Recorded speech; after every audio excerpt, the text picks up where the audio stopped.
The 31st Marine Expeditionary Unit was eating breakfast in Okinawa, Japan, 36 hours ago.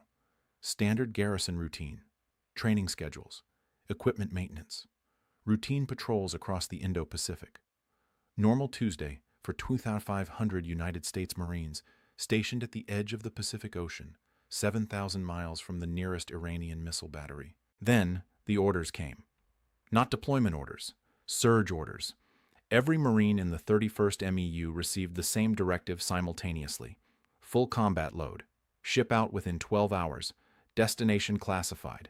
The USS Tripoli, a 45,000-ton America-class amphibious assault ship, the command vessel for the entire Amphibious Ready Group, began emergency preparations to depart port. 2 additional amphibious warships received identical sailing orders. Supply ships loaded ammunition, fuel, and provisions for extended combat operations. And by Thursday morning, the entire formation was cutting through the Pacific at maximum sustainable speed, heading west toward the Persian Gulf. 2,500 Marines, 2,500 additional sailors manning the warships.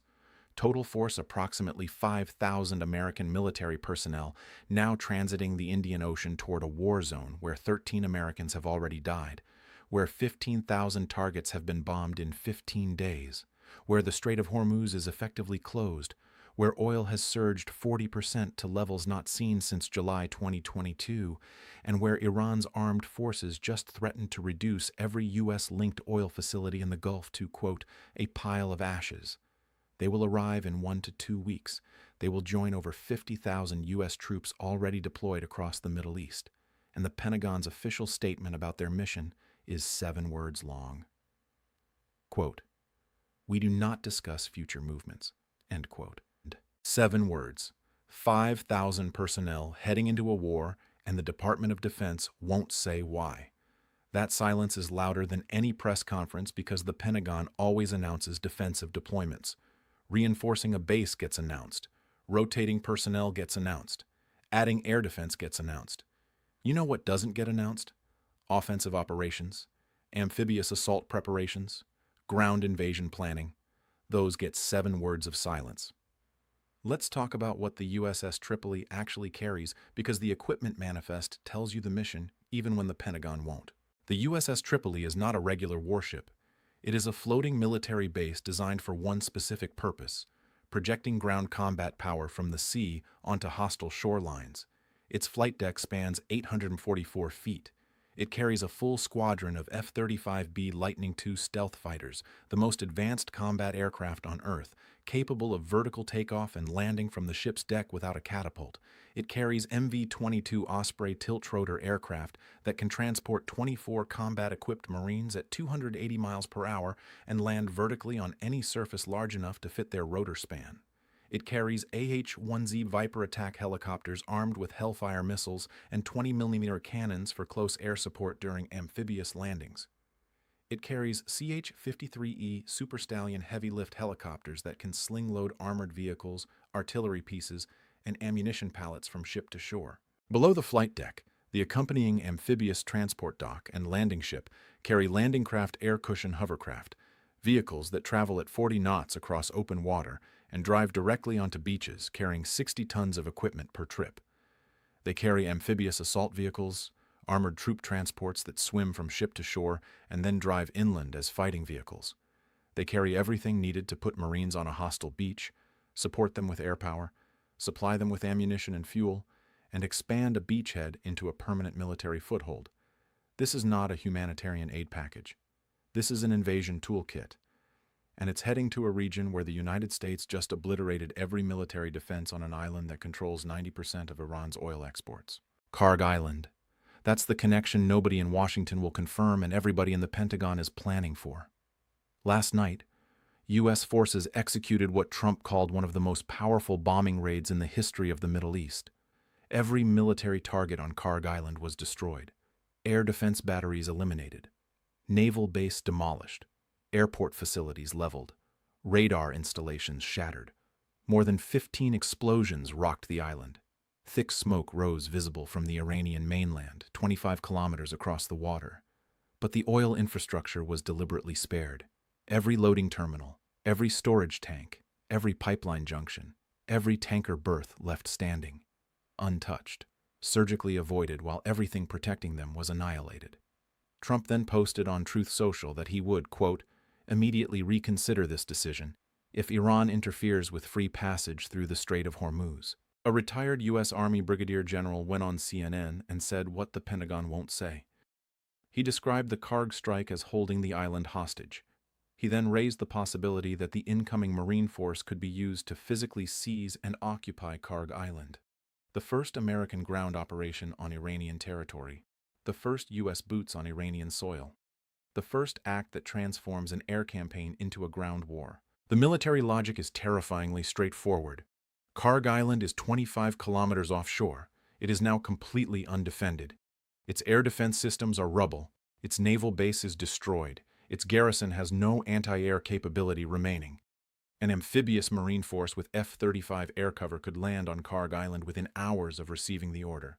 The island is small enough that 2,500 Marines could secure it entirely. Once occupied, the United States would physically control the infrastructure that generates 60% of Iran's entire government budget. Iran cannot pay its military without Kharg Island revenue, cannot fund Hezbollah, cannot finance proxy operations, cannot maintain basic government services for 88 million people. Seize the island and you seize Iran's economic survival, without firing a single bullet at Tehran. But Iran has already announced what happens if Kharg's oil facilities are touched.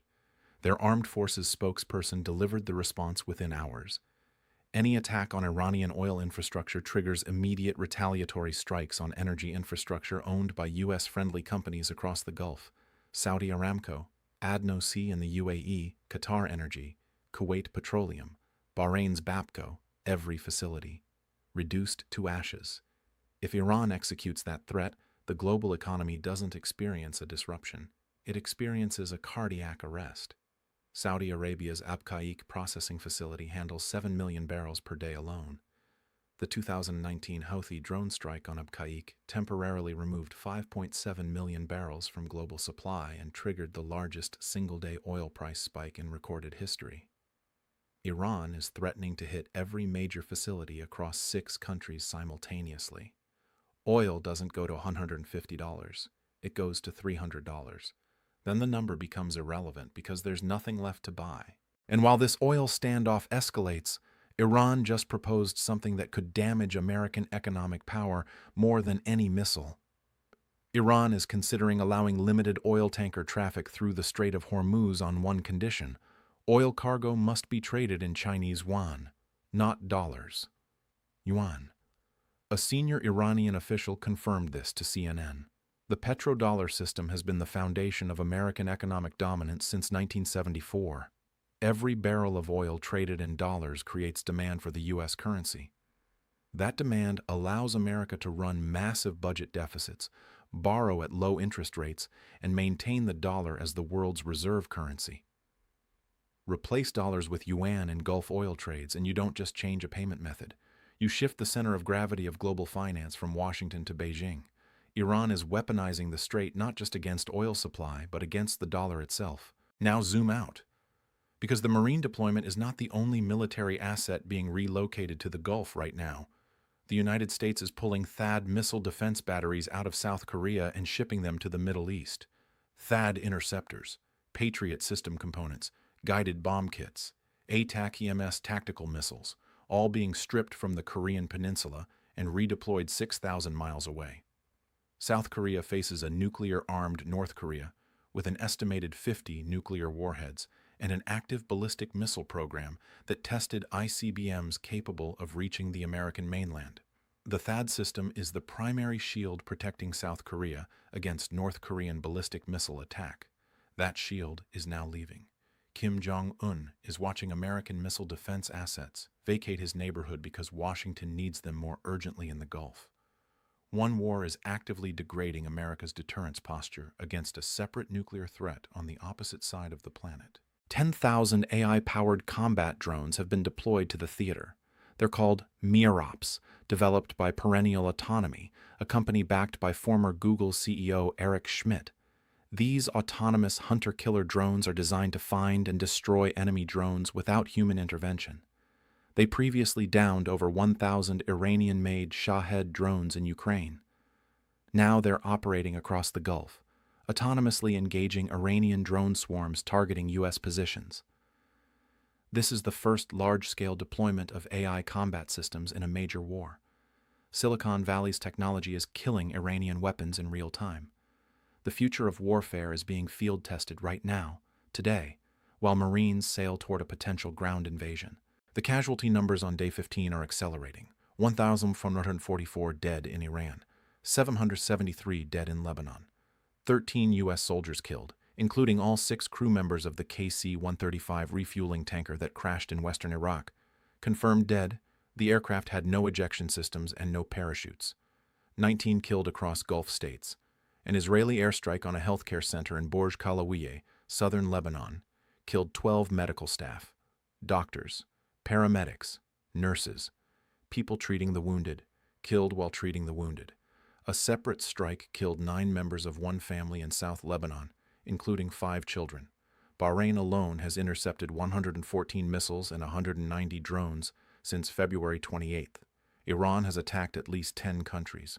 Parts of Doha, Qatar were evacuated after 2 ballistic missiles were intercepted over the city. Dubai International Airport was hit.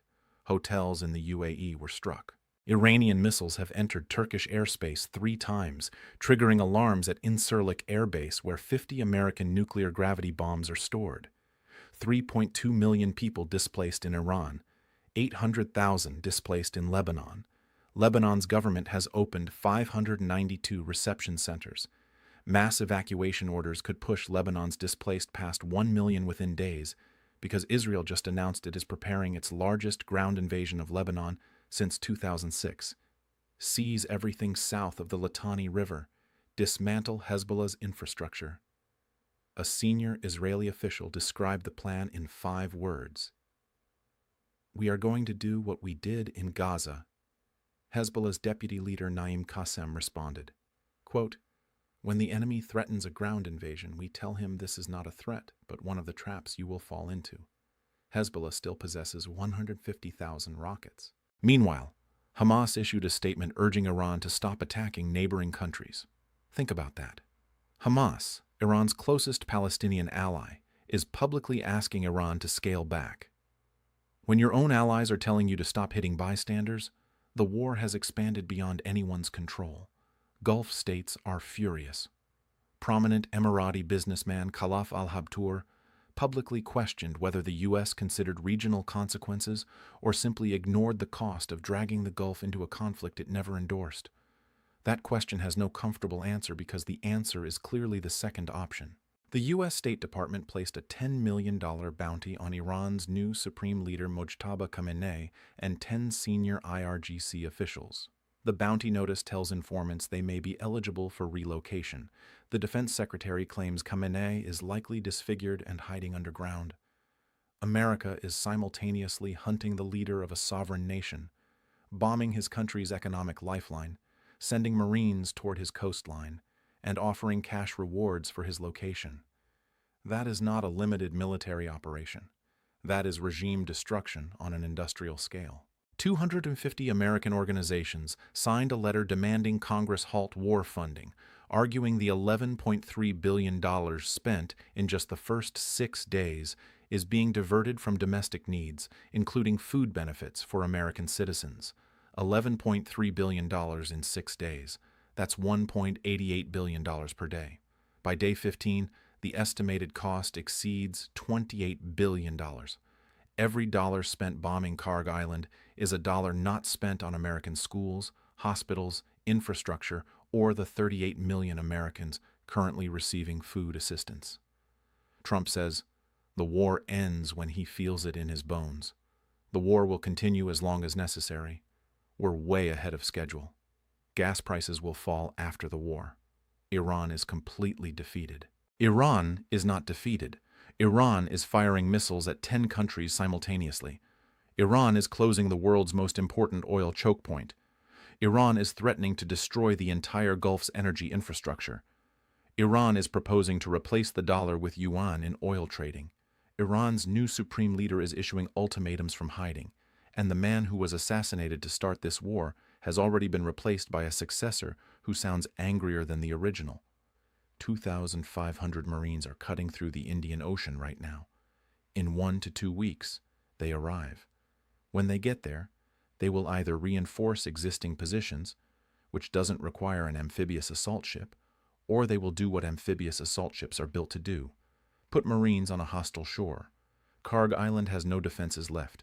Its beaches are accessible, its oil terminals are standing, and 5,000 Americans are sailing toward it at maximum speed, while the Pentagon refuses to say why. Day 15.